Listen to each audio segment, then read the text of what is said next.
Okay, so again, feel you have Guru Chakra Samvara Vajrayogini in front.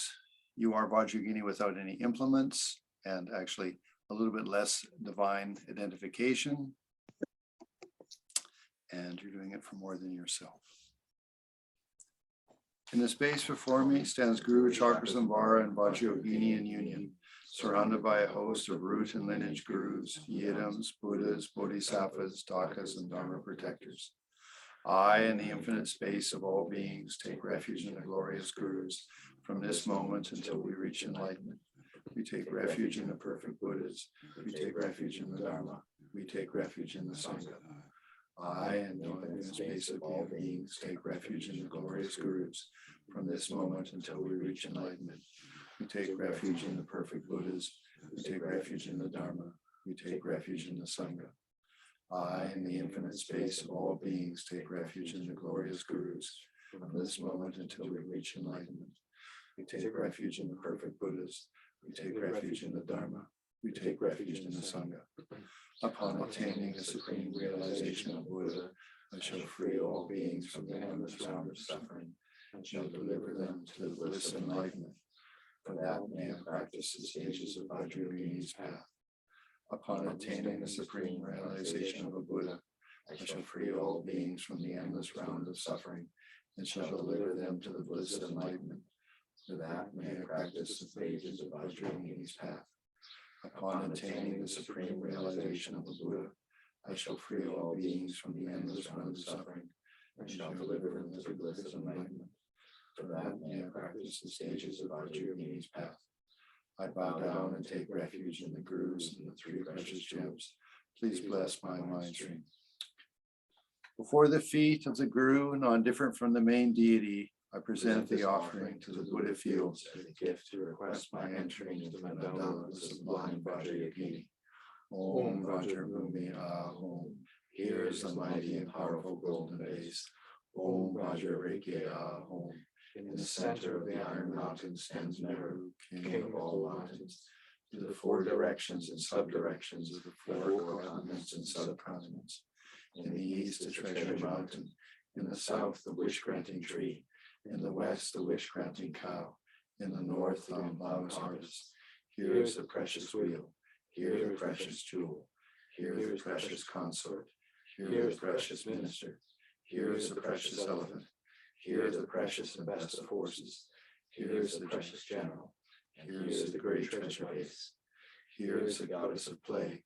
Here is the goddess of gardens. Here is the goddess of song. Here is the goddess of dance. Here is the goddess of perfume.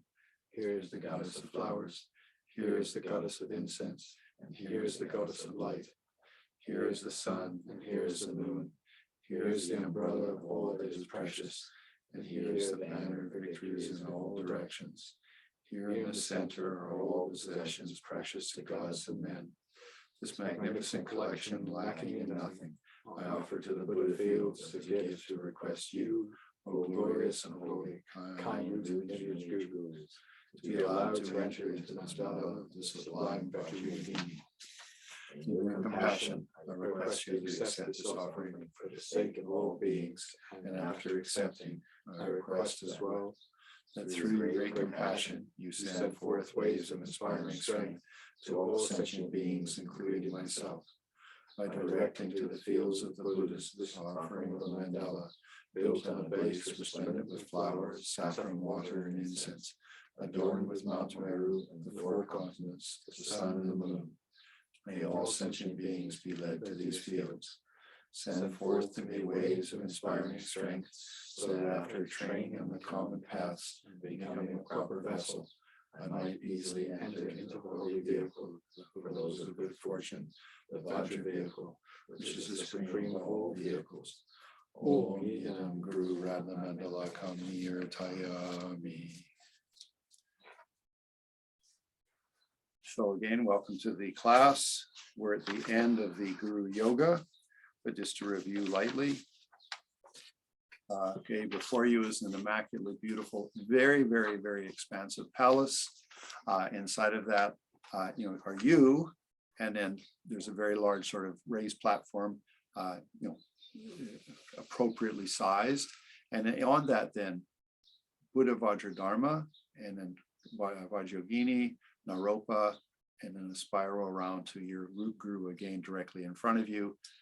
Buddha Vajra Dharma is 16 years old. The lineage gurus are 20, and your root guru directly in front of you again is 16 years old. Merely that the lineage gurus are older than your guru that's immediately present. That's why he's 16, or if it was a female, she was 16 and such. Okay, you do Om Hom, and you invoke that, like, they are hollow when you first visualize them, because it's called your commitment being. Then you invoke the wisdom being, which is the consciousness of all your gurus, the Buddhas and Bodhisattvas, and they fill it up so they become alive. And then you should have them, they're very attentive to you. They're looking at you saying, oh, hello, you. And especially your guru, you should feel that they're very attentive, like with compassion and love looking at you. And so they merge. Then you do prostrations. You do the 8 offerings, water for the mouth, water for the feet, perfume, flowers, incense, light, food, and music. Then you do the 6 senses, the 5 sense doors and consciousness. That's a mirror, music, perfume, food, cloth, and the reality, which is the Dharma Dhatu, or Dharma, Vajra Dharma home, or Dharma home. Then you make the inner offering, which is bliss, which is the nectar. You flick that and you feel all of them receive that bliss. Then you offer consorts, you offer, and which is the wisdom initiation, or wisdom offering. And then you offer the voidness. So you've done outer, inner, secret, and ultimate offerings. Then you do the Bodhisattva vow, requesting for the, I take jewel, I confess all my downfalls. I covered this in the afternoon class. We're covering the sadhana, just to sort of touch on it lightly. Then you do the kusali, which again we discovered yesterday. Om Hom, you offer to all of the gurus and Buddhas. I gave you the detailed description of where it's the third offering. You offer to the root guru 7 times. Forehead, lineage gurus. Heart, you offer to the gurus, deities, and Buddhas and such. So you have Buddha Shakyamuni, Manjushri to your right, his left. Avalokiteshvara to your left, his right, Buddha's right. Vajrapani down below, all sentient beings around, and then particularly difficult demonic forces down with Vajrapani. Then when you do so that's Om Hom to all of them. Then you do to the 6 life forms, hells, ghosts, animals, humans, demigods, gods, but you don't do the spirits until the very end. Okay, well, anyway, then you feel that they're blessed. Okay, then by the nectar, all guests are satiated and such. You feel that they all go to the bliss and void. In regards to that, it says if I just sort of look at the commentary. Okay, I'm sorry, let's just make sure we got it right. I want notes because there's a lot of material, and if I just try to do it all from memory, I'll miss something, and I don't want to do that for you. So here we go. Okay. Okay, so you offer to the root and lineage gurus. You offer Buddha Shakyamuni, including Manjushri, Avalokiteshvara, and Vajrapani. Then the protectors. Then the 6 realms beings, and to the demons, which we mentioned. All sentient beings go to the Pure Land, and all Buddhas absorb into you. All the deities absorb into you. So all sentient beings and mundane beings, and then the jewels of the Buddha Dharma Sangha, lineage gurus, and the root guru, they absorb into you, and you receive blessings in that way. Then you, so that's the kusali offering. Then you do the requesting. Okay, well, then you offer mandala, which is fairly straightforward. I touched that yesterday. So now we're into the new material. You do all of the lineage gurus, starting with Buddha Vajra Dharma, Vajrayogini, Naropa, all of the great Sakyapa masters, all of the great Galupa masters, down to the present day when you receive the initiation. Okay. And so it says here, okay, well then yesterday we talked a little bit about opening your central channel, which would give rise to the innate bliss. So you do facilitate a appreciation of bliss and voidness.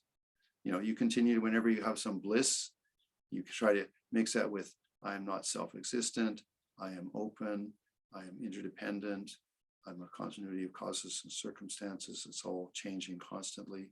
These are all wisdom consciousnesses, but you want that sense of openness. So phenomena are merely labeled. They are all a vast ocean of interdependence, merely labeled and such. So you develop that.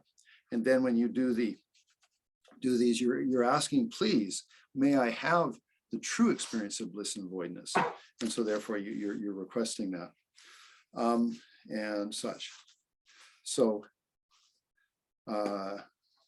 then we move to, okay, now they're all going to absorb into you. So this is what we didn't cover yesterday. So it says, when you do the dissolution, because you do the final request, you request first to the Vajra Dharma. Okay, so you're sitting there, you're saying, okay, please, you know, you've done all the prayers, please bestow on me the ecstatic wisdom or the innate wisdom. Then you feel the Buddha Vajra Dharma says to all the lineage, should we give initiation? And they all with one voice say, yes, we will give the initiation. So you feel very much included, okay? And then all the lineage happily agree. And then the blessing starts to happen. So you've done all the prayers. Then in the sadhana, then you have for example, by the power of meditating the prana create. Actually interesting. Okay, so I'm sorry. We do the blessing of the four initiations. I've covered that enough in the sadhanas. I don't want to talk about it now. And also I've got things I want to spend more time on. I mean, you're all familiar with the four initiations. The first initiation phase is a transformation of your five aggregates. You can visualize yourself as Vajrayogini. The second initiation is all your chakras and channels are purified and your speech. The third initiation is the generation of bliss within that body of Vajrayogini, the first initiation, within the pure nervous system of yourself as Vajrayogini. The second initiation, within that, the bliss, which is bliss and voidness. And then the fourth one is a description of all of this and what it means for you. Then you say, I pray to the precious Guru, the actual passive for the Gurus, please bless my mind stream. And having done that, then, okay, mandala, all the mandala and the lineage goes to the lineage and root Guru. So that's the observation. So everything's going to disappear into them. The lineage Gurus to the central Guru. Vajrayogini and to Naropa, I would say Naropa to Vajrayogini. And then, no, actually it goes this way, sorry. As I say, there's so many little details. So mandala to the root and lineage Gurus. Then Vajrayogini to Naropa. Naropa goes through all the lineage, they all disappear. It comes to your root Guru in front of you, who is the young one. Okay, and then it goes back to Vajradhara in the center. Okay, so Vajrayogini, Naropa, all the lineage Gurus to your most recent Lama that you received initiation from, that goes back to the center Guru, Buddha Vajradharma. Then that one, he turns into red light, or she, if it's a female Guru that you have. And with great love, they come towards you, they enter into your crown, and they come down, and you have all four Buddha bodies. Okay, the four Buddha bodies is the Vam color is red, and represents the Sambhogakaya. All the many forms that you can manifest is your Nirmanakaya.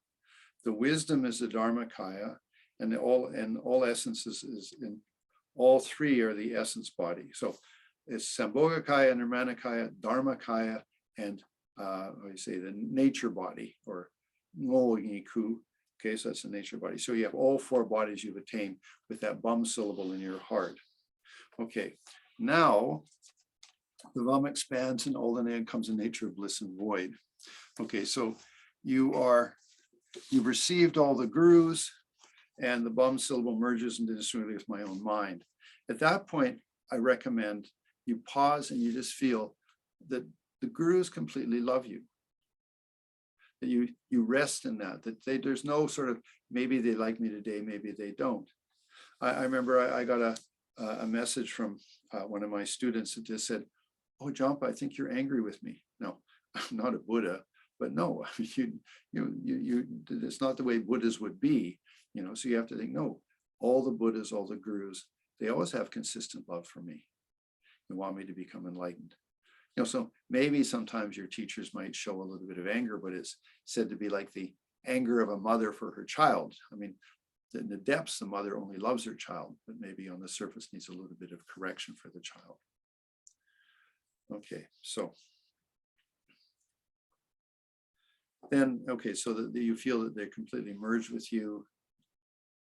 And part of that, if you study Refuge, you have to understand, okay, there's three main qualities of a Buddha: that they're all knowing, okay, they understand all reality, that they are all loving, all sentient beings, whether it's humans, animals, insects, or whatever it may be.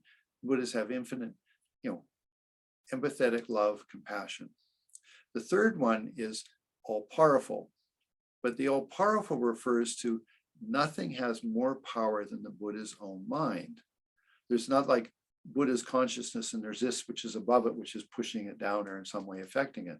Doesn't exist that way. So when you think about, for example, the Buddhas and the gurus are with you, I use the example, it's like your hand against your cheek. They're right there. And it's sort of, if you're a little bit angry, it's not like they go, "Ooh, you're angry," and then, "No, you're not angry, now we'll come back." That would mean that the Buddhas have a problem or some obstacle, or they have some, I wouldn't say fear, but there's something. No, the Buddhas are always there. So whether your mind is deeply agitated or not, the Buddhas don't distance themselves and get close again, because it would mean they're partial. And we have to understand Buddhas are not partial. They're omniscient. They don't have those sorts of issues and problems. So when you feel that the guru is completely there, no matter how crazy my mind might be in this moment, no, they're there for me. As if I can take a breath, do a bit of mindfulness or something, and if I calm down just even a little bit, then they're still there. They didn't go anywhere. So that's that. So then you have the conversion of death to Dharmakaya. Now this, we want to look at it. We're going to do an interesting presentation here. So the same bum grows bigger, encompasses the limits of space, revealing all animate and inanimate objects as the bliss void entity. Now, in regards to this, so often we think of voidness as sort of empty like space of sky. But you have to understand that's ultimate perspective to the nature of reality. All phenomena are open, equally interdependent, empty of any self-existence. So they're all of one taste. So if you think about all phenomena are one taste, like they're all the color white, it's not that something is a little more white and something's a little less white. They're of one nature, equally white. So how can any one phenomena appear more than another phenomena?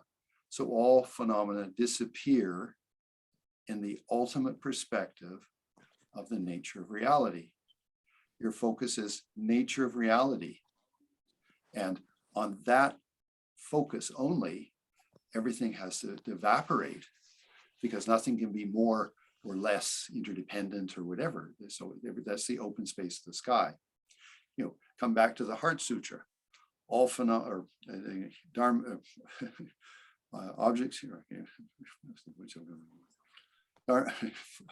Objects here are emptiness. Emptiness is only objects. Objects is more than emptiness. Emptiness is more objects. That's not the way, but I'm confused. So anyway, the objects are not different than emptiness. Emptiness is not different than the objects. But again, when you focus on ultimate perspective, you'll get open space to the sky. This first part of this paragraph is relative perspective.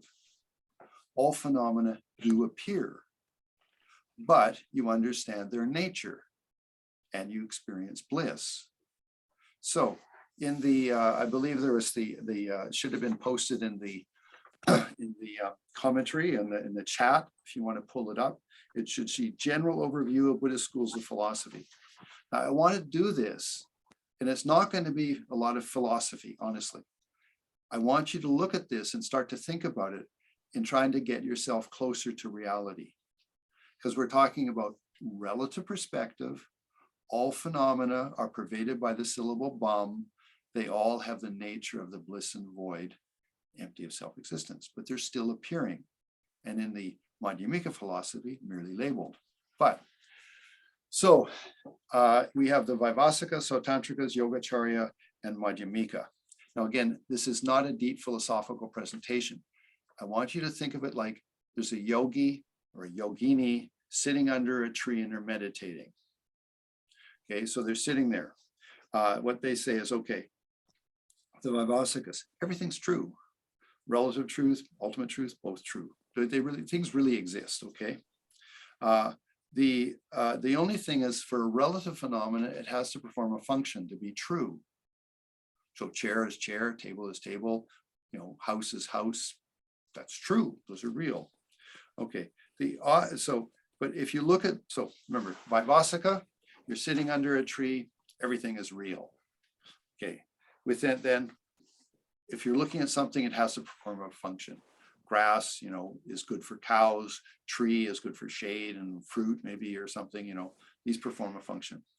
On the relative level, okay, perform a function. What's the final precision for the Vaibhasika?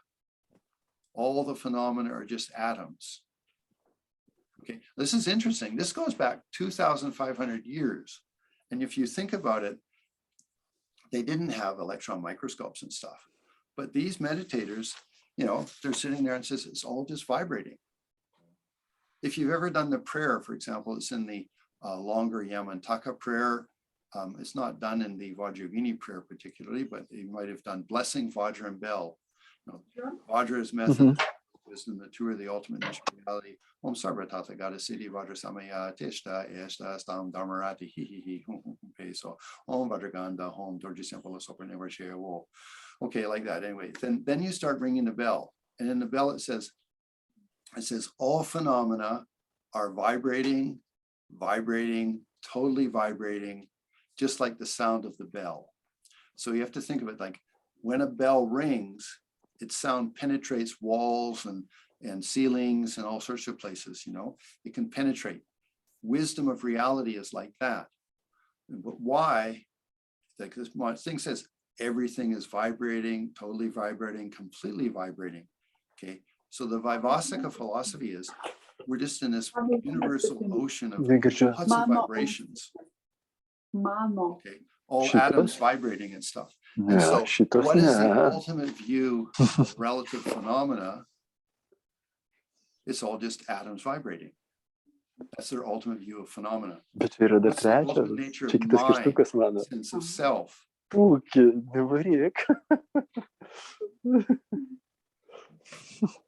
What's the ultimate nature of mind, sense of self? It's just little moments of consciousness. In the original philosophy, it said there's, I think, 60 moments of consciousness in a second. Now the Dalai Lama says, because he's been to some laboratories, he knows that there's hundreds, if not thousands of moments of consciousness in a second. But anyway, that's just merely a thing. And then there's the 6 standard consciousnesses: eye, ear, nose, tongue, body, mind. Okay, so this come back. Okay, you're sitting under a tree. Okay, all phenomena relatively has to perform a function. Ultimately, it's just a play of atoms, universal dance of atoms. My mind, there's little mind moments of consciousness. Okay, pretty smart, actually. We often think Vaibhasikas weren't that smart. They're very smart, close to reality. Then you have the Sautantrikas. Okay, all phenomena are true. Everything's real. Relatively, okay, objects have to perform a function, chair, table, whatever, and then properly labeled. They're a little more profound. They say, okay, performs a function, but also there's a label. Okay, so relative phenomena, it's real, has to perform a function, and has a name. What's the ultimate? Well, then it's exactly the same as the Vaibhasikas. It's just a mass universal ocean of vibrating atoms. So all phenomena are empty. In this case, they say they're true, but they're empty of being, I don't know, independent or whatever. They're just a vast ocean of vibrating atoms. That's phenomena. Consciousness, same thing. It is smallest moments. So they say it's all, the consciousness is impermanent. It has a continuity of cause and circumstance, karma, and it's smallest mind moments. So again, they're very smart. They just upgraded a little bit that there is labeling going on. So again, you're sitting under the tree, you're a yogi, a yogini, you're in deep meditation. Relatively everything is true. Everything's like what's happening. And phenomena, if it forms a function and I can label it correctly, it's okay, that's good. On an ultimate level, universal ocean of atoms, atomic energy, just atoms, and mind, just little bitty mind moments. And I sort of put all those together and I have my sense of self. Okay, so it's pretty straightforward. I mean, I'm not getting philosophical, don't go there. Let's just be with that. Then you have the Chittamatrin or Yogacharya. Now, they're very interesting. Okay, so they say there's two truths. Relative is false, ultimate is true. So they're saying relatively, all this phenomena is not real. Why? Two things. It is basically talking in the background on the internet. I'm not sure who you are. Phone off? Okay. Anyway, so all phenomena is a reflection of your mind. So remember, because why is the relative world false? Because it's just a reflection of your mind. And you have to think about it. I mean, I'm looking at Andrew here. I actually don't know Andrew. I only know what I know of him. You know, he's from England and whatever, you know, what stories he's told me, you know, and see chair. I don't know what the chair is. I just have the reflection of my mind, chair, you know. I don't know if it's actually leather or plastic or, you know, and then even something you don't know, you just see, I don't know, something you don't know. So the first reason for the Yogacharya mind-only school is everything is only a reflection of your mind. Now, you know, it's still like, and if you think of it as, I only know what I understand. And the best example is fall in love with somebody, you're falling in love with a projection. And then 6 months later, you find out it's not quite equal to the projection. It's a joke. Okay, anyway, that's the first one. The second component, all phenomena are other powered. Now that just means that if I look at Andrew, I don't see Andrew, I divest him of being isolated and independent Andrew. He is other powered. Mother, father, the food he had over the last 3 weeks, months, and today, the fact that he had an education, those things empowered Andrew. So why is all the universe around me not a true phenomena? Because it's merely a reflection of my mind. Second thing is, all these phenomena, when I look at them, I don't see them as being, you know, like there. It's powered by other things, the chair by the wood and the plastic and the factory and the other things. So you divest the object of being more than what it is. It's other powered, okay? And then within, okay, well, there's one thing to jump to. With them, there's 8 consciousnesses. You have eye, ear, nose, tongue, body, mind. Then you have a diluted consciousness, number 7, and you have the mind basis of all, number 8. Okay, the one you want to get rid of is number 7, diluted mind. Diluted mind says, these are not just a reflection of my mind. So that's first delusion. And the second one, they exist, you know, from their own side. No, they're other powered. Okay, so you're sitting under a tree, you open your eyes, you only see what you understand. What you're seeing though, you appreciate that it's powered by other things. So you take away, you might say, the goopy essence of it. Anything you're seeing, you know, grass is powered by dirt and sunshine and water. The tree is empowered by the previous tree and the seed and the sun and the water and whatever else. So your consciousness rests in that. That's their relative view. And when they don't understand it, consciousness number 7, the deluded consciousness, then they're in samsara. When they free themselves of the deluded consciousness, then all the other functions are true, are real. So what is the ultimate. So that was all relative. What's the ultimate? Your mind, non-duality, is the ultimate truth. So that's why they say, relatively, reflection of my mind, empowered by others, it's not true. My mind is true, with understanding. That's a true phenomenon. So that's the much simple terms, okay? Let's not be complicated about it. When you move to the Madhyamika, it's very interesting. It's very close. Because what you have is the universe of interdependence. Okay? Interdependence is just other powered, but it's not sort of pushing it back one. Like I look at Andrew and I say, well, he's there from his mother and father. No, just Andrew is interdependent. Okay? All the universal phenomena outside are a vast ocean of interdependence. Now, the Madhyamika then says, inside I'm also just interdependent. Okay, so my sense or my body came from my mother and father. That's interdependence. Okay, but then my mind, well, as I grew up, I learned a language that was interdependent with mom and dad. I learned how to communicate and be more educated. I went to school, interdependent with that. Then I'm eating food and things, interdependent with that. Then emotions, love and compassion and things like that. I have to be interdependent with others. So the inside mind, my sense of self, is a completely interdependent phenomena. That's a little different than the Chittamantrans, but they're very close, So anyway, again, you're sitting under the tree. It is a universal ocean of interdependence, internally, externally. So bring behind that idea I've often brought up. We're immersed in an ocean of atmosphere. So it's like we're in the bottom of a swimming pool or bottom of a vast pool of water. And not only are we immersed, like it's all around our skin, we're also inhaling that. And it's feeding every cell of our body. So we are completely open, empty of any independent self-existence. Okay, so that's the Madhyamika idea, interdependence. Your mind just opens to be completely interdependent, and you label. We all familiar, I'm sure, with some extent Madhyamika philosophy, that the relative mind, both external phenomena and internal sense of self, are completely interdependent, not independently self-existent, and you merely label the phenomena, lightly label the phenomena. So that's the way that you look at, for example, the phenomena, and makes it different from the Chittamantran school, which said that the mind has a reality.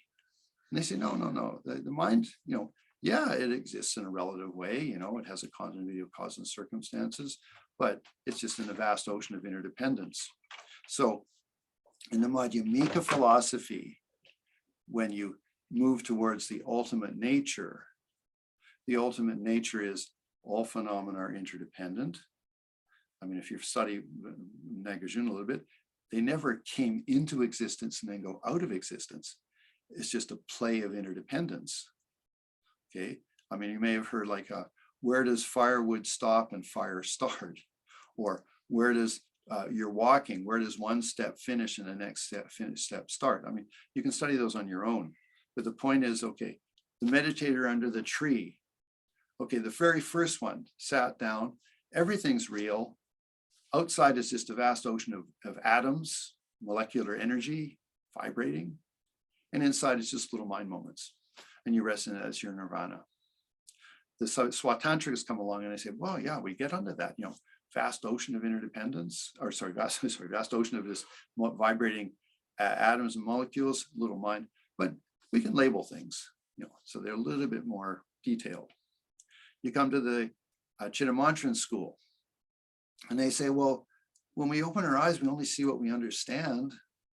So let's not exaggerate the outside phenomena. Even, I mean, I can understand fire burns, but I don't know how it's burning or anything, unless I maybe studied science. So it's just a reflection of my mind. And it is other powered. It doesn't have its own self quality. It has to be empowered by other things.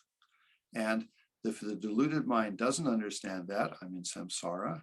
If the deluded mind has been removed by my wisdom of things are merely a fraction of my mind and that they're other powered, then I have a non-dualistic mind. And you have to study a little bit, but it's basically you get a general idea. Okay, I have a non-dualistic mind, and that's the ultimate nature. My mind is real. Then the Madhyamikas come along and say, hey, I'm sitting under a tree. I can see all this universal interdependence. I don't label it other powered, I just label it interdependence. Internally, my sense of self is also equally just a play of interdependence, all open, empty of any self-existence. And so on a relative level, phenomena appear and I merely label them. If I move my attention to an ultimate level, it all evaporates because it's all equally, internally or externally, just interdependence. It's all colored white. Nothing can appear more than another. And I rest in that universal consciousness of just the nature, empty of any self-existence. No phenomena can appear in that. Or as Geshe Darge said, if you understand the non-independent existence of one phenomena, you understand all phenomena. So by focusing just on one phenomena, you can attain that open space of the sky type of realization. Now, why did I go through all of that? Because you just did it. That's what the first part of the paragraph is. The syllable bum pervades all phenomena. Now, there's a second thing. It works a little bit in English and Spanish, but it's this, you have to follow with me. This is the Tibetan language was a mystical language. Okay, why? Okay, if you take any word, okay, it's syllables. Okay, so carpet. Okay, let's just use an example, carpet. Okay, so that's two consonants, but you add a vowel to it to make it have different sounds. Car, put, or whatever. Okay, you follow a little bit. Like you can't say C without the to it. Ka, and then R, car, put. Okay, so the point is that all syllables, like words, like, I mean, for example, the Tibetan is really easy. Okay, like jampa, jam. Okay, I mean, jampa. Okay, so it's just syllables. They are consonants, but you cannot pronounce a consonant unless you mix it with a vowel. A, E, I, O, U. Those are the standard vowels, even in Tibetan. Okay, so the all phenomena are syllables. Syllables are made up by consonants, but you can't say a consonant without a vowel. So all consonants have a vowel in them. And the base of all of that is because you have and then you put the vowel sounds on it. This is in Tibetan language. You have the dangbo, naro, kiku, shabkyu. Okay, it was base A, E, I, O, U. So is the root, and then the vowels so O, U, anyway, like wherever you follow what I'm saying, okay, all the vowel sounds, okay. So it said the root of all phenomena is That's the root that pervades all phenomena. Any phenomena you're going to label, it's an Okay, then you put vowels to it, and you put it with a consonant, and you start to be able to say things. Chair, person, whatever, because it's a grouping of syllables. So it said pervades all phenomena. And then when you add consonants and syllables, then you start to be able to pronounce things, and that's the manifestation of all phenomena. So it said if you meditate on you can actually pervade all phenomena. It's the nature of reality. So is often called the first syllable to be expressed. It's the ultimate, it's the nature of reality. Anyway, maybe it's a little much to talk about, but the point is, in the first part of this Vajrayogini sadhana, okay, you could use Vaivasika. It's a vast ocean of vibrating molecules and its little mind moments. It's all open, empty of self-existence. You rest in that. And that is the Bam syllable expanding and pervading all the universe. Would work. Or you could be a little more profound, and it's, atoms that are labeled appropriately when they're a phenomena, and smallest mind moments, and you rest in that. And bliss, of course, because it's bliss and voidness. Or it's all just a reflection of my mind. So I am the owner of a situation. I mean, the Chittamantram philosophy is actually the best one for if you're going to be a meditator. Most Nyingma Khargyul lineages, if you want to have good meditation, the world's a reflection of my mind. You gain ownership of it, of everything with that thought. You know, something's happening and you're exaggerating it, you get angry, or you're exaggerating it, you get attached. You were the owner of that. It's a reflection of your mind. Okay, so liberate yourself from exaggerating phenomena. But anyway, that's a little off topic. But the point is, okay, so here the syllable bum expands and pervades the nature of all phenomena. They're still appearing, but they're labeled, and they're all bliss. So the whole universe is pervaded by the syllable ah, right, as an analogy, or all phenomena are basically pervaded by the nature of reality. So form here is only emptiness. Emptiness is only form. Form is no other than emptiness. Emptiness no other than form. So you let your mind rest in that. Phenomena are still appearing, but I'm experiencing bliss. So you rest in that. And that's the point is, you have the understanding and you make yourself blissful. Okay, remember I talked about Lama Yeshe. He said, if you don't have much understanding, it's like you have very thick glasses on. And sort of like you're looking around trying to figure out, if you get a better and better understanding of reality, the glass gets thinner and thinner and thinner. And then finally, if you're really good at path of seeing, the glasses come up and you see reality directly. Okay, that's philosophy. That's whether it's sutra or tantra. But with the tantra, you're mixing it with bliss. And that's the unique quality. You know, it's not, it is just relative bliss, but it's also the profound bliss in your inner channel. Okay, so anyway, this is, again, this is, you're massaging your old attitude, which just sort of says, I'm an ordinary person and such. You abandoned your mundane sense of self by having the initiation, the Vajra initiation. You were introduced to your Buddha nature. That's the clear light consciousness. And you take birth from that, Sambhogakaya, Nirmanakaya, which is actions of bodhicitta, love and compassion.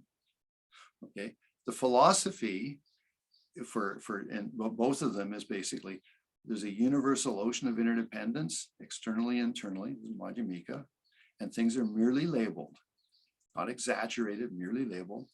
And in this case with Vajrayogini, I'm in bliss. And you can feel that bliss pervades all phenomena. That's the first sentences of that particular part. So rest there for a while. Then, now this is unique, because in the Sakya tradition, basically you just leave it at that and you just evaporate everything. It goes into the clear light. Pabanka sort of came up with something which is intriguing. He said, well, no, actually, we should pull it all back into our heart chakra, because that's where we really will get the innate bliss, the real bliss. So for them, then it says, all the phenomena start to melt and start to absorb and pull back into you. Okay, and that's where it says, again, it gradually contracts from its limits to become an extremely subtle bum's level, which gradually dissolves from below to the nada drop tail. Again, the nada becomes imperceivable, the truth body, the bliss and voidness. Okay, so at this particular point then, let's just get our notes so we make sure we get all the things. Okay, we're on page number 5. Okay. So you pull, or everything gets, evaporates. It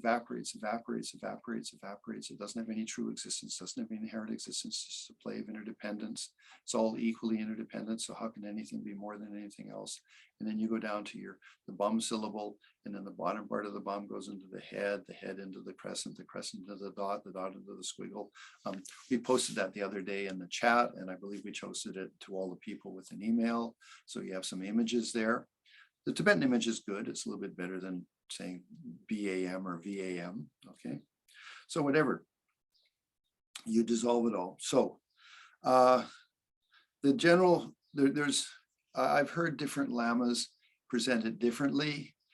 You have the 8 visions at the time of death that you're tying together with this, because at the time of death, you're getting a free airplane ticket to your Dharmakaya. Okay, you're going back to your soul. So at the time of death, everything external, disappear, things go into your heart. And then basically everything is just consciousness or your soul or your Buddha nature. And then because we didn't cultivate ourselves very much, We don't have any experience of it. We go unconscious. Geshe Darge said, he said, you've gone through the clear light billions of times. You never caught it because you went unconscious. So anyway, you go back there when you're dying, and then your consciousness comes out. It's very subtle, and then it reanimates itself, and the seeds of your previously accumulated karma start to manifest and create the circumstance of your next rebirth, why you're going to be attracted to certain types of people that are virtuous, or people that are generous, or people that are angry, or whatever you want, that depends on the karma that you accumulated. But in Tantra, we try to die with some conscious ability. We go back to the Dharmakaya. So we use the analogy of death, the 8 visions at the time of death. And then when we come out of that, when, so to speak, come out of being in the Dharmakaya, we do it with bodhicitta. Change our karma. May I be of benefit. I'm a deity, or I'm the syllable Bum or something, and then finally Nirmanakaya. So that gives you the sort of essential idea. So in the commentary, the 8 visions, 4 elements are the course: earth, water, fire, air. 8 subtle elements are white element, red element, black element, clear light. So those are the 8 experiences at the time of death. Okay, so when you're dying, the first is the earth element lose power. So it's like your body becomes really heavy. Geshe Darge said it's like you're sinking into the earth, so heavy. You can't lift your arms and legs anymore because earth element, physical element, lost all its power. As that happens, circulation slows down, water element. So it means the circulation's not moving in your body very well because it's losing power. Your heart's losing its power. So circulation's slowing. Your mouth swells up and things. There's lots of little details, but bottom line is just it's sort of circulation is stopping. Water element ceases to have ability. Then with that, then your extremities, because they're not getting the circulation, feel cold. And if you've ever been with somebody who's dying, they normally say, I feel cold, put another blanket on me. But it doesn't help because their energy is all coming into the torso. That's the fire element. Now at that point, then you have sparks. So I missed it. So when the earth element loses power, things get like wavy. When the water element loses power, it's like the room fills with clouds. So maybe the fluid in your eyes gets murky, I guess. Okay. Then the third, which is the fire, you're seeing sparks. And it'd be like if you've ever been hit in the head really hard or you fainted and such, you see little swirling lights. That's sort of similar to that. Okay, so that's that. So fire element is the heat's contracting to the torso. Why? Because your circulation's been slowing down and your body can't move anymore. Okay, so it's coming to the more sort of central part of you and you see sparks. And externally, you're not seeing anything because it's just an internal thing now. Okay, then air element, which is breathing. So that starts losing power and you get what's called the death rattle in the throat, this very gurgly sort of sound. As it's getting closer and closer to death, everything's sort of going down. And then you see a light at the end of a tunnel or a small light and you start to move towards it. That would be the fourth of the chorus elements. Then at that moment, normally you're pronounced dead. It's good if you don't die in a hospital because then they just pack you up and ship you down to the basement or something. If you can die at home, it's a lot better because then you'll have a chance possibly to experience the 4 subtle visions. So the 4 subtle visions, and again, most of you might be familiar. The white element from your father resides in your head. It starts to fall down towards the heart. Now, you don't see that. What you experience is this white hue. And it said, like in the morning before the sun comes over the horizon, you have this white hue in the sky. If it's a clear sky, that's the first vision that you're going to be experiencing. What's happening is the white element inside of up in your head is going to be going down the central channel towards your heart. That's from your father, it said, his semen, so to speak. Then that's the first of the 4 subtle visions. The second, the red vision. So the red element from your mother down in your abdomen starts coming up the central channel towards your heart chakra. You have a red hue. You don't see the dot coming up. You just experience this red hue like a sunset, red sky at nighttime. So you're experiencing that. Then the third thing is that then when those two meet at the indestructible dot, if you were dying, then there's a slight faint, like you sort of go unconscious for a bit. And that's the dark vision. And then from there then comes the fourth, which is the clear light, which is that darkness dissipates. And the most subtle mind and energy, which is inside of this indestructible dot in your heart chakra, that is sort of let's say becomes available, or you can sort of touch it. And then you said the darkness sort of dissipates and you're in clear light. The example I gave is 30,000 feet, clear sky. But again, it's non-dualistic. So although you might think I'm looking at, 30,000 feet clear sky, you try to make that smaller, that I am clear light.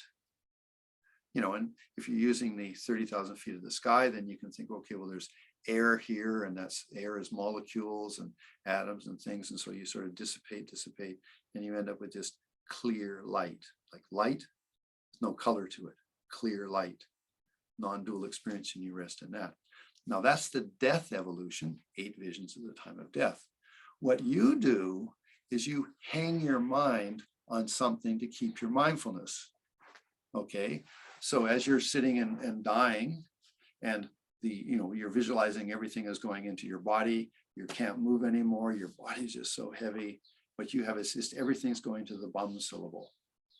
Then the bum syllable with the water element, the water element, it goes up towards the bar at the top. That's the second thing, which again, then you're seeing sort of everything's foggy. And then that goes into the moon, the little crescent moon. So this is what your mind's hanging on. So, as you're sort of dying, you say, okay, I'm focused on the bum syllable. And if it gets a little bit deeper, then you say, okay, I'm going on the top of the bum syllable.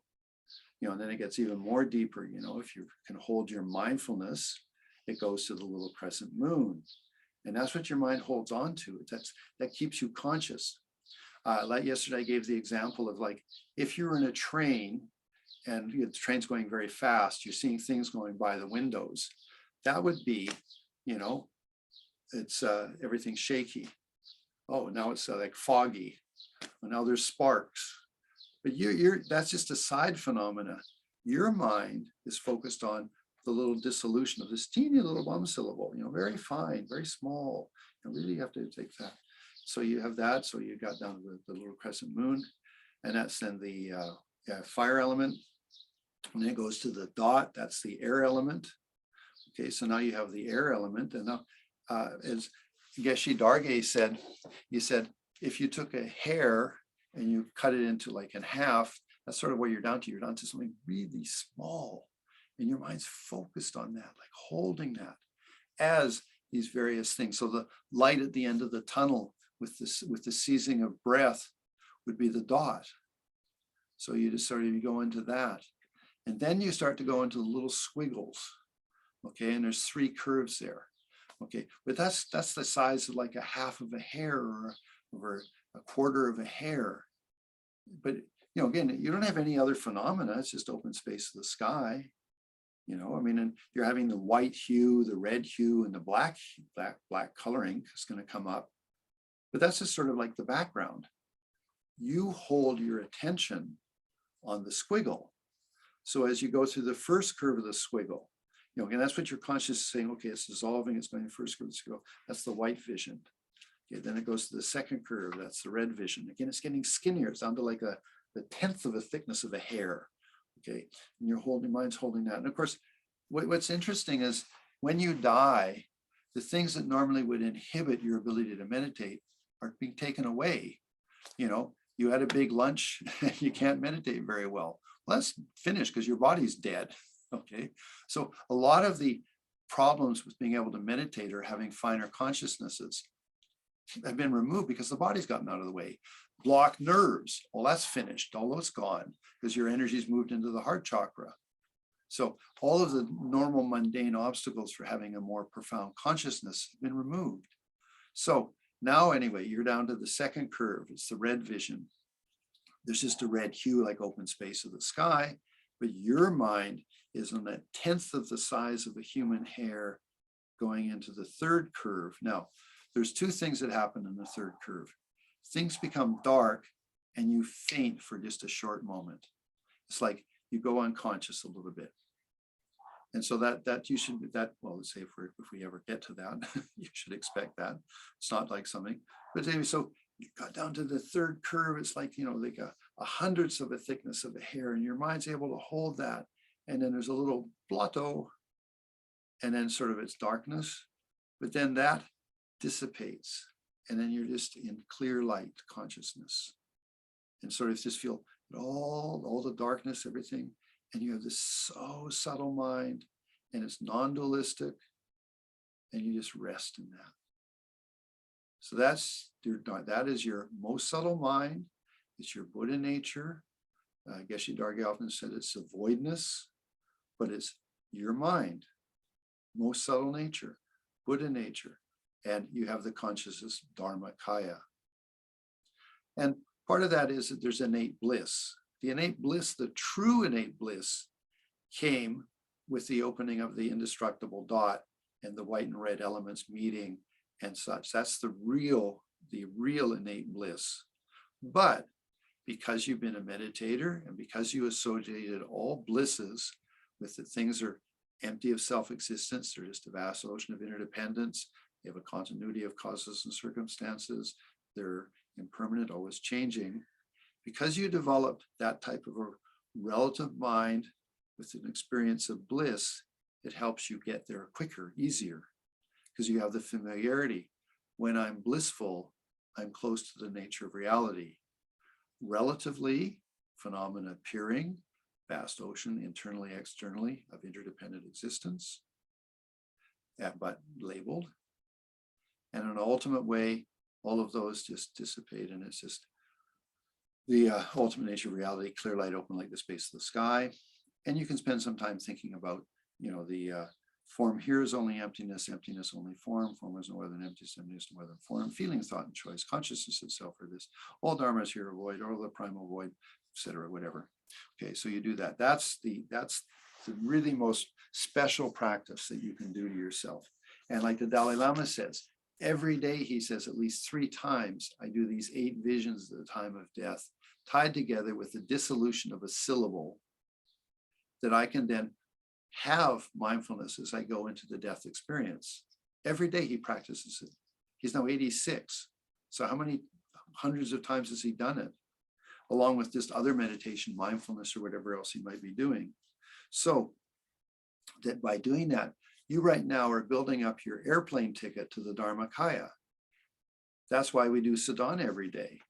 You can do all of this in the succession guru yoga. You don't need to practice a deity practice. I mean, it has deity in it. Whether you turn Vajra or you become Yamantaka, or you become Yogini in the succession guru yoga. You have everything there. You have the guru in front of you. You do the offerings. You receive the blessings.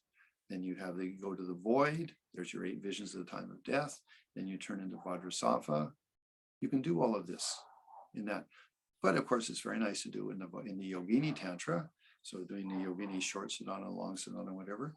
But you have this opportunity every day, maybe 2 times a day, 3 times a day, doing a little bit of, the dissolution of the 8 elements at the time of death. My consciousness able to go subtle, subtle, subtle, subtle to find the clear light. Okay, so it just says so. So it said that the Vam goes to its top is earth. The top to the moon is water. The moon to the dot is, well, let's say the dot is fire, it says here. The dot to the air, the dot to the squiggle is air. Doesn't really matter how you do it. I had other teachings in the Yamantaka Tantra, so you don't need to be overly concerned about things. Bottom line is the 4 coarse elements dissolve and you end up with just the squiggle, okay? Then you have the 3 squiggles of the white, the red, and the black near attainment. Okay, now the black near attainment, it says it has 2 parts, black sky and then unconsciousness, like a faint.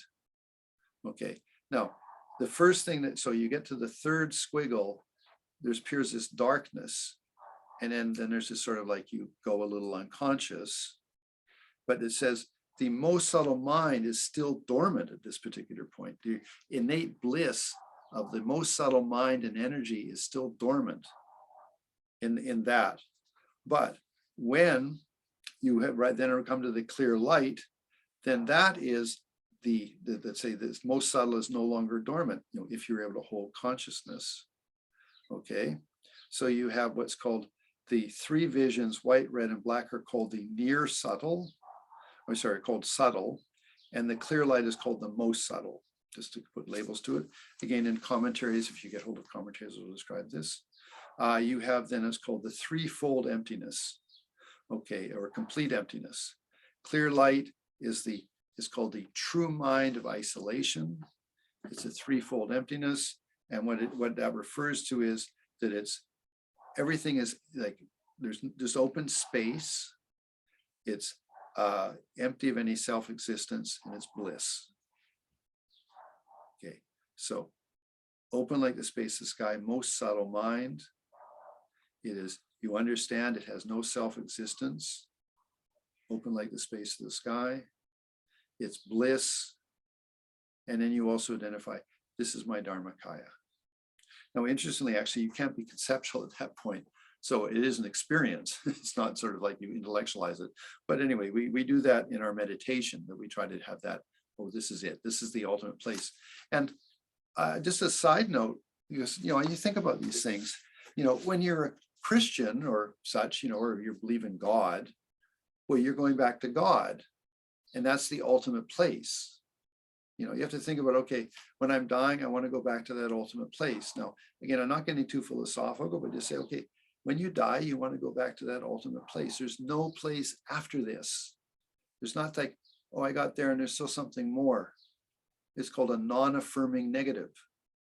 Again, if you study philosophy, it's a non-affirming negative. It's not affirming something else. You are at the final destination. So call it God if you want. We call it Buddha nature. We call it Dharmakaya.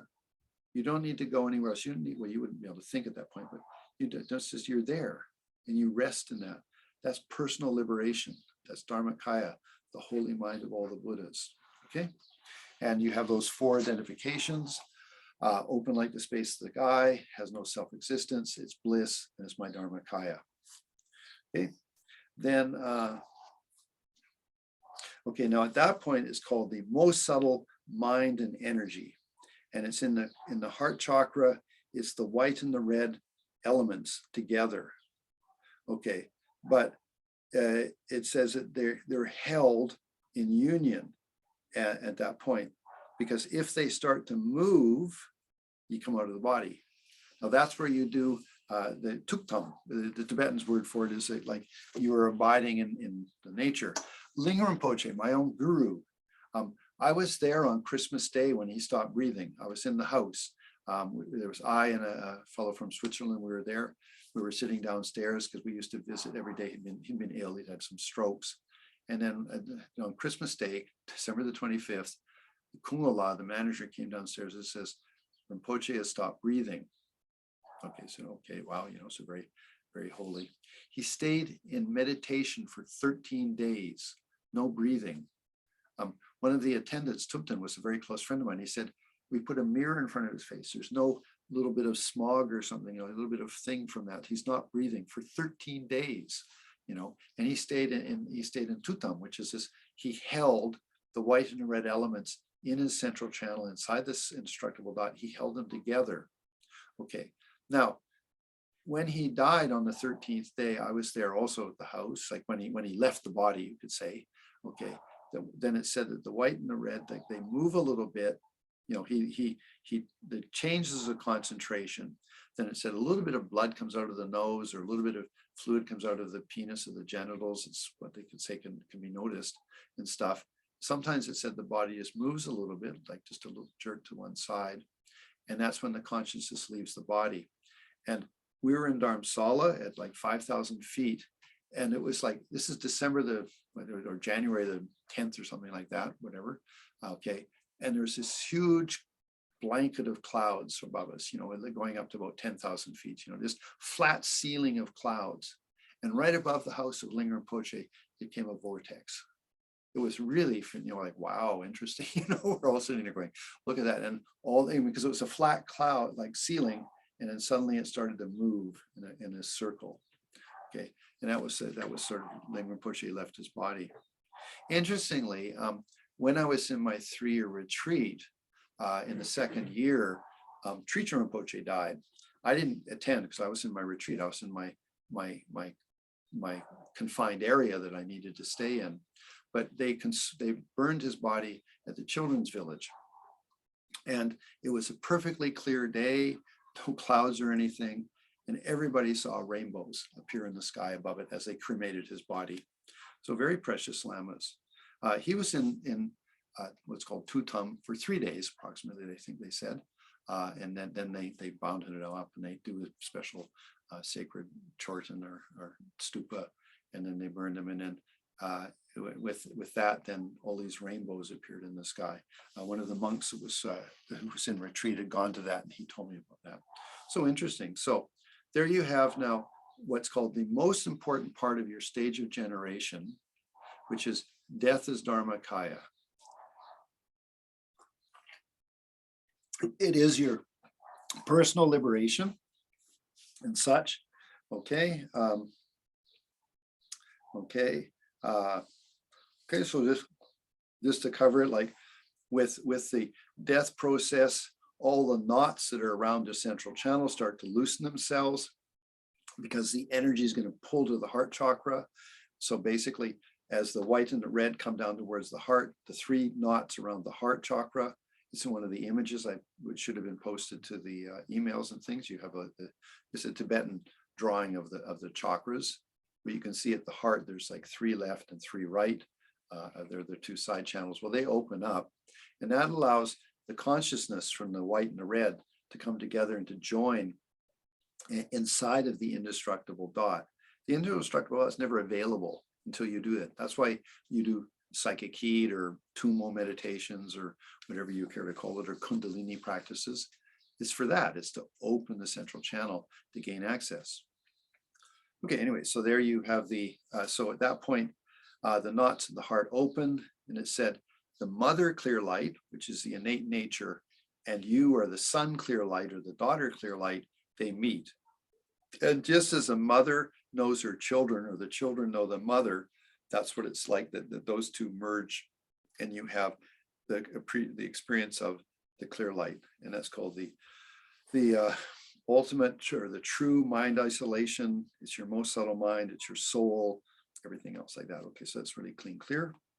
Then as soon as the mind, as those 2 move, because your concentration stops, then mind comes out of the body.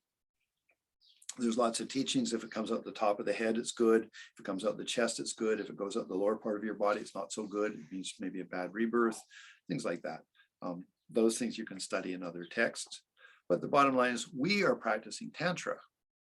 So when we, let's say, it's just in our meditation, we feel we come out and we're Sambhogakaya. We've appeared, it's our bodhicitta. We only manifested for the benefit of sentient beings. Like Buddhas don't have a need to manifest for themselves. They're it. They made it. So why would a Buddha manifest? Empathy, love, and compassion.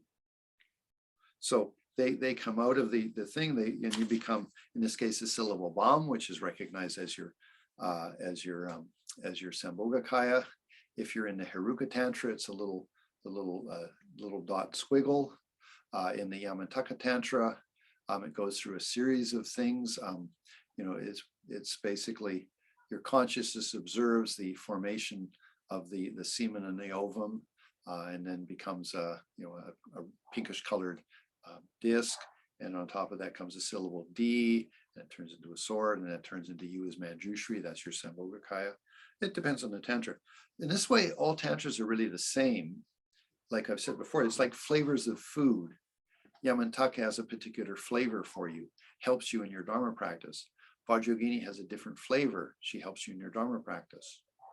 Anyway, so then it says the air element or the energy element of that most subtle mind is the cause of your material body.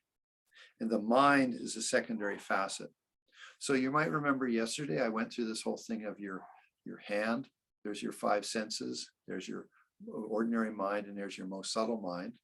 Well, when you die, you go back to the most subtle mind.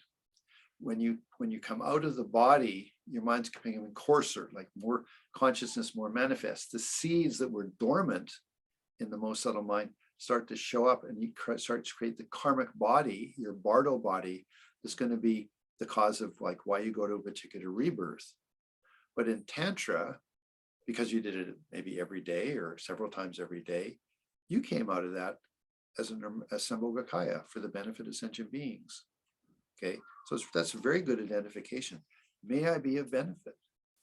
You come out. That's a very nice quality of consciousness. So you could say that changes, like if you can do it well, that becomes dominant, and the karmas that you claim it in your life maybe just add to that because you've been generous and ethical and patient and joyful and things like that. 6 perfections. Anyway, so then that's the enjoyment body, and it just arises and sits up in space. And again, I like the analogy. It's like at 30,000 feet, and it's looking down at what's going to appear, which is then the mandala and such like that. Okay, so I've been talking for 1 hour and 10 minutes. We're going to call a 5-minute break. So for 5 minutes. Let's pause the video. Come back. Okay, so we've come back. Now, to just do a quick rendition, when you receive the guru into you, you should really see that all of the gurus love me, and they give me a great deal of support. They as much as I have the ability, they'll give me the abilities. Then you expand that all the universe, the red syllable bomb, but it's in the nature of all phenomena. Some teachers will say it a little differently. I say it that all phenomena are still appearing, but you understand they're empty of any self-existence and they're merely labeled. And that's pervaded by the bliss within your body. So you just say all phenomena pervaded by Bum, and I have blissful body. Okay, until you tie those two together, unite those two. Then the Bum syllable starts to contract and brings with it the universal phenomena. Comes into your body as Vajra down to the syllable Bum. Again, don't be too sort of obsessive about how it is. That could be the earth element. Then the bottom of the Bum comes up into the top of the Bum, becomes a water element. The top of the Bum goes into the moon. That's the water element, or the fire element. That goes into the dot. That's the air element. And then you have the 3 squiggles: white, red, black. And then the final little tip, which is maybe 1/1000th of a human hair, goes to the clear light. So that would be the dissolution. Okay, and again, then you have the 4 recognitions that there's nothing appearing, because I'm focused on the ultimate perspective of the ultimate nature of all phenomena. Nothing can appear in that because it's just the nature. That is bliss. It is empty of any self-existence. And that's my Dharmakaya. That's my most subtle nature.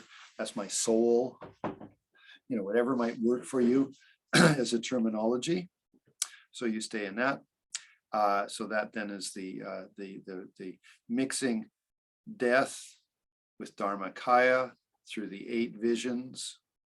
And you practice that daily.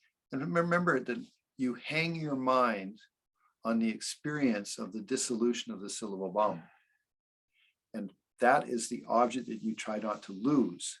And think the other phenomena, the sparks for fire, the light at the end of the tunnel for the air, the white hue, the red hue, the black hue, they're phenomena that are going by you, or thing. But your mind holds on to that thing. That's going to save you. It's going to bring you with conscious awareness to the clear light. Okay. So that's the sort of a quick rendition of that. Then once that moves, it comes out in the syllable Bum. Well, it comes out as the syllable Bum for Vajra, and you feel that's my Dharmakaya, that's my Sambhogakaya. I manifest it for the benefit of sentient beings. Now, you have that intention because we're practitioners. For the Buddhas, they manifest from that spontaneously with no intellectual ideas about it. It's just it's their nature, love and compassion, but they're always in the wisdom of understanding, the understanding reality, wisdom. Okay, so then you that. Then 30,000 feet below you, or no, sorry, you're at 30,000 feet. At 20,000 feet below you, you see the double stack reality source. It appears in space, and it comes from, it says from A. So I think I pointed out to you the other day that the syllables AA,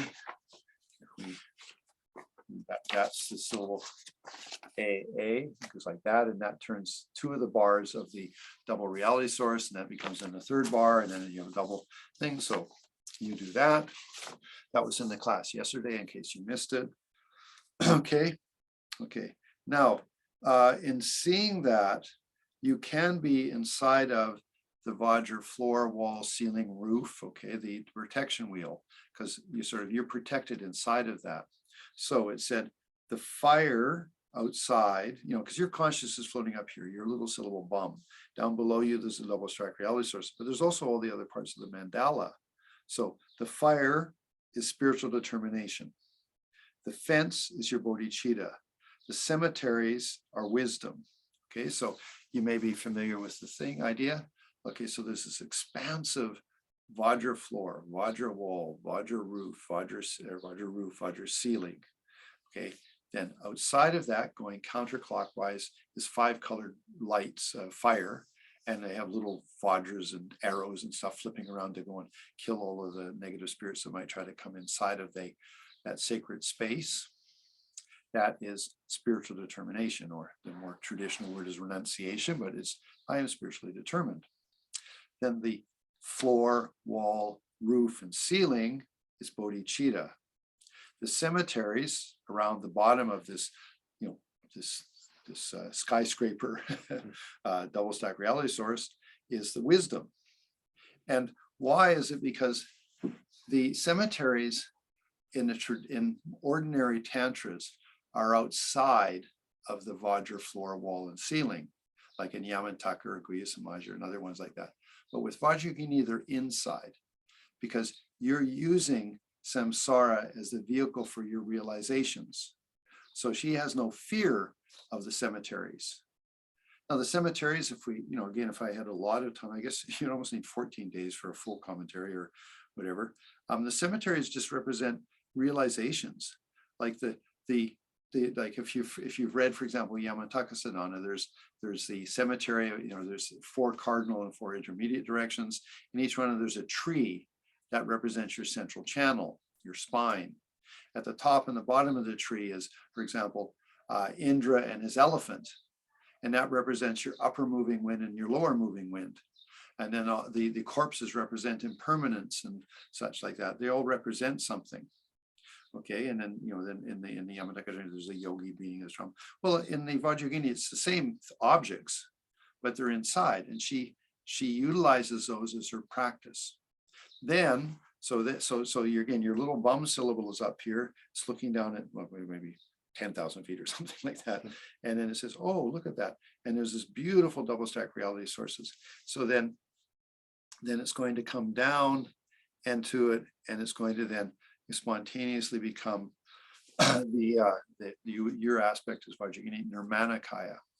Okay, so if we just, so we have fire, spiritual determination, fence, bodhicitta, cemeteries, wisdom. Okay, now the commentary I read had an interesting thing. What you do is you look around the room that you're sitting in right now, you get an idea of everything. You close your eyes and you imagine that whole room in one moment. You don't think of like the door only or the window only. You take the whole in one idea. That's the way you want to perceive the double stack reality sources and all the other phenomena. You take the whole thing in with one panoramic consciousness. Okay, you have the identity. Now, in this case, the identity for right now is on the syllable bum, which is Sambhogakaya. And that's the nature of bliss and void. Okay, but you also have the clear appearance. So there's 2 things you've got. I have the divine identity, and I have the vivid appearance. I'm the syllable bum. Okay, then in that you have that. So inside of down inside of the reality source. So it is inside. So for example, if I use my cup, now that's the double stack reality source. Vajrayogini is inside. Now, this is interesting because, okay, all the teachings I ever received, she was inside.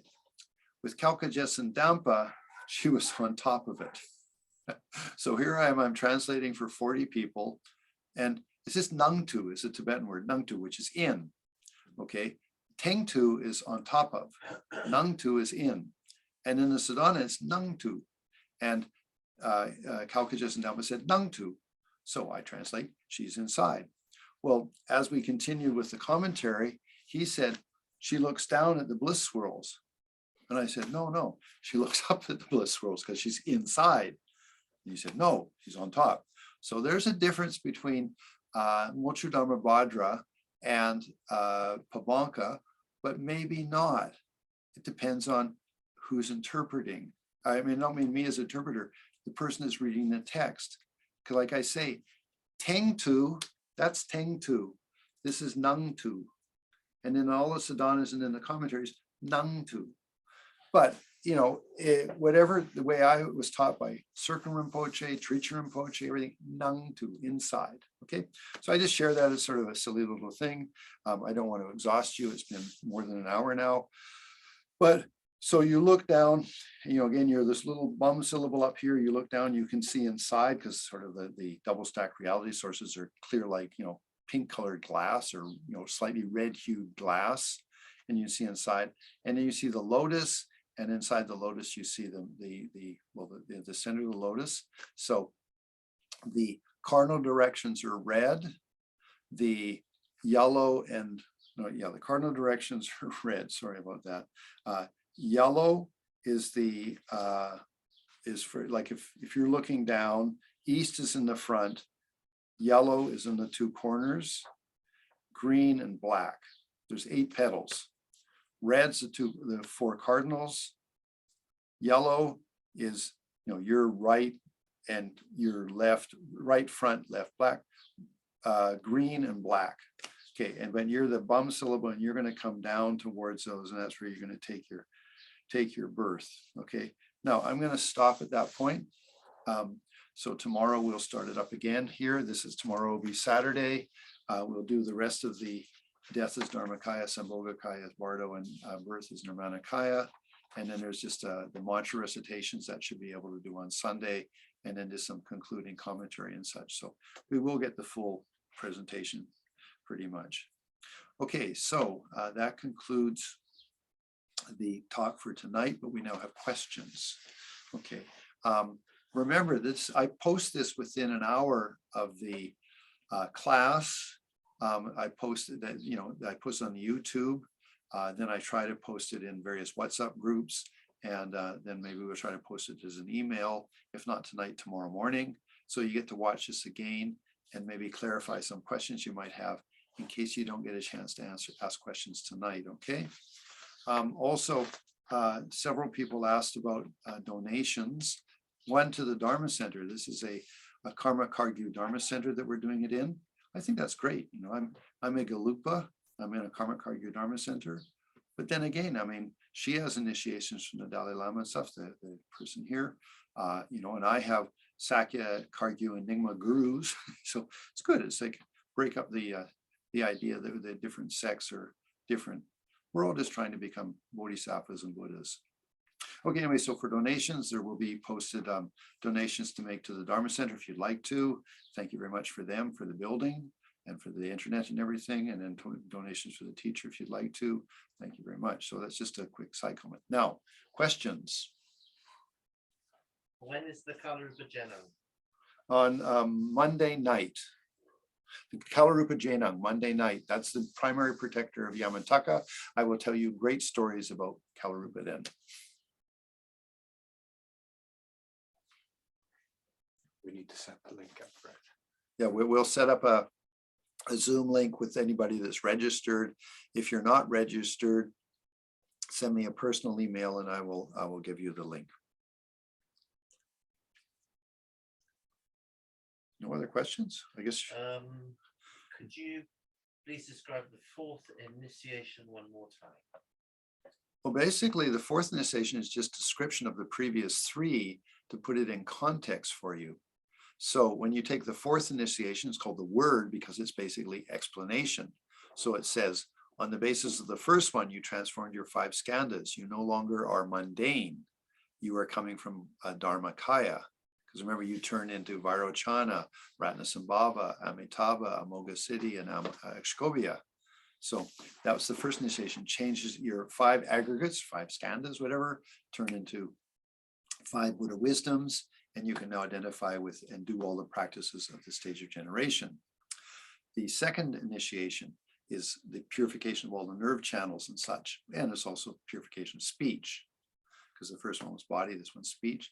Third one's mind, which then is bliss and voidness. The fourth one says, you've just received 3 initiations. If you practice well, this is what will happen. You know, that you will become enlightened. You'll get a pure illusory body or pure astral body, and you'll have the true clear light if you practice well. Okay.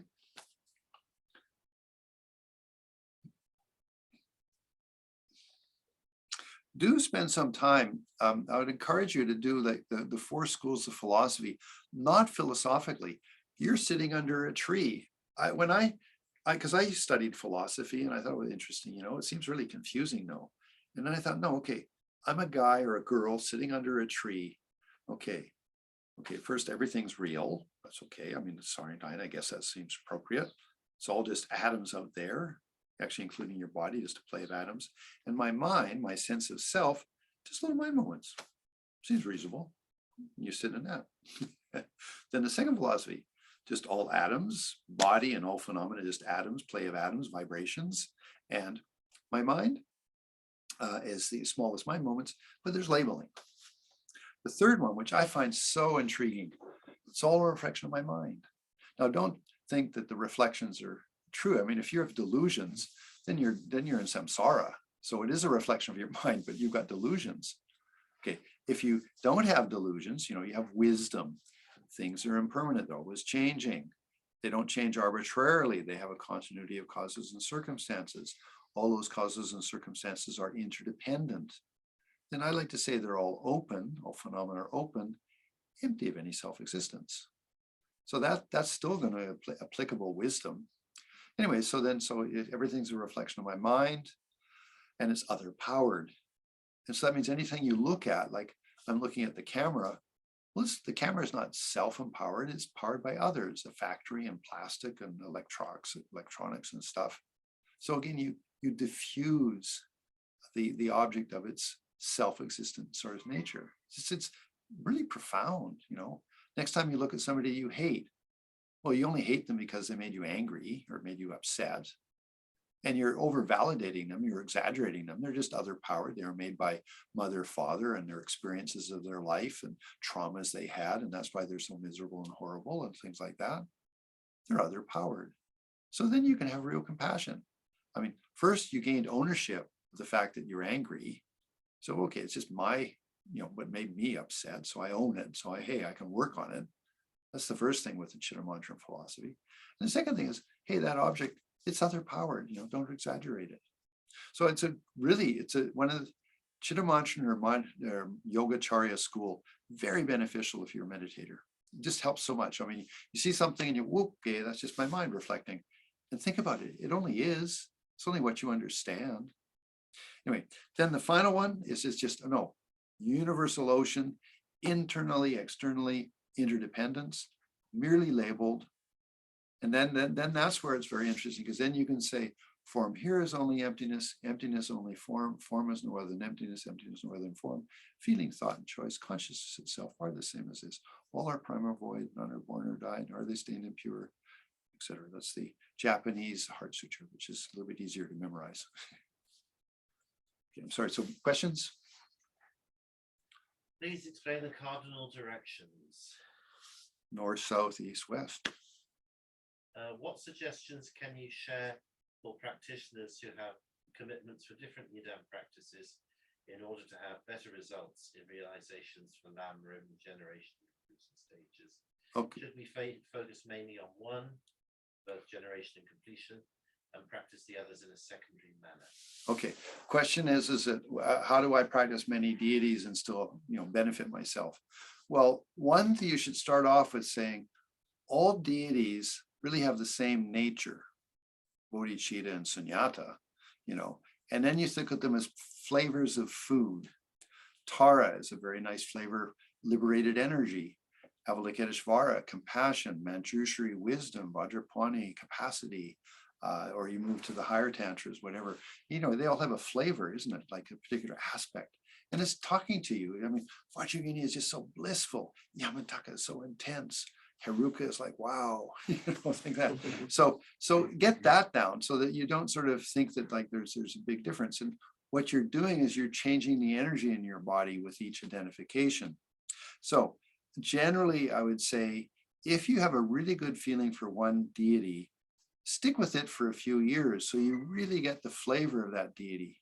Then when you go over to another deity, it really is just a shift of flavor, a shift of feeling and energy, because it's still just bodhicitta. All deities are only bodhicitta for the benefit of sentient beings. And of course, benefiting you, but also benefiting all sentient beings. So keep that in mind, and then it's not so complicated. It's not like, oh, I have this deity and it's so much different than that deity. No, you're looking at it the wrong way. Each one has a flavor. Get one down fairly well, and all the other ones then fall in line and are easy to understand. Okay, Thomas, could you clarify that question? And we'll answer that next. I'm not quite sure what you mean by that. You said clarify that question. Thomas, yeah. I don't know what question that was. I'm just asking if you could ask him to clarify. Can you clarify your question a second time, Thomas? Yeah. Sakyon Drakpa, if there is time, could you explain a little bit about the difference between Rantong and Shentong parts? I don't, I'm sorry. You want to do that, then you go and attend a philosophy school. No, I mean, you really think about it, it's, I just move through the 4 schools I did and think about it. I'm meditating. Okay, what's happening? Okay, so it's all just atoms and it's little mind moments, or it's just a reflection of my mind. And like I said, or the Shentong Rantong is only in Madhyamika anyway. So the thing is just, okay, it's a vast ocean of interdependence, everything internally, externally interdependent, merely labeled, and form here is only emptiness. Emptiness is only form, form is only. I'm sorry, philosophy, you study Rantong and Shentong shouldn't really be that much different. This depends on your perspective, but that's the best I'll say. I'm sorry, it's too much to get into that. Let's just work with, I'm sitting in this room or I'm sitting under a tree, I'm a meditator. Okay, how the hell am I experiencing it? Like, get this to sort of like this, okay, I'm in the one that's in control of this. Let me discover the philosophy that helps me be in control. To be honest, I never studied Shentong and Rantong. I mean, I just studied Madhyamika and they never brought it up. So I guess I am lacking in that way. I don't remember which school has Shentong and Rantong. I'm just a meditator, sorry. That's it. Okay, so that's it. Now, last thing, we're going to post some documents online. One would be just to kind of make a donation if you'd like to. So much appreciation, both for the Dharma Center that's hosting and then for a teacher. Second thing is that there will be your chakras and other things that will be posted as their PDFs. I tried to put them in. It's hard to post GIFs or TIFFs or JPEGs. So I put them in a doc and made it a PDF and post that so you can get them. If you can't get them off of the chat, we'll leave the chat open for a while. We won't close it down right away. Then just send me a personal email, johnpashaneman, all lowercase, @gmail.com. Okay, so tomorrow, excitement, we can go back in and do a little bit of death, barter, rebirth, and then move on to it. We only have 2 days left. Whoa, we've got 5 days worth of Dharma under our belt. Congratulations. So this at the very end, let's dedicate. So due to the effort of 5 days of classes, all the meditations I've done, the time I put aside to be able to attend this, all those things, I dedicate it to becoming more enlightened.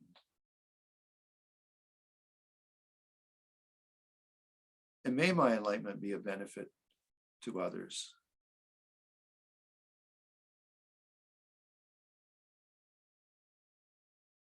And may all of our teachers who are bodhicitta live very, very long lives, always being able to help us as best as they can.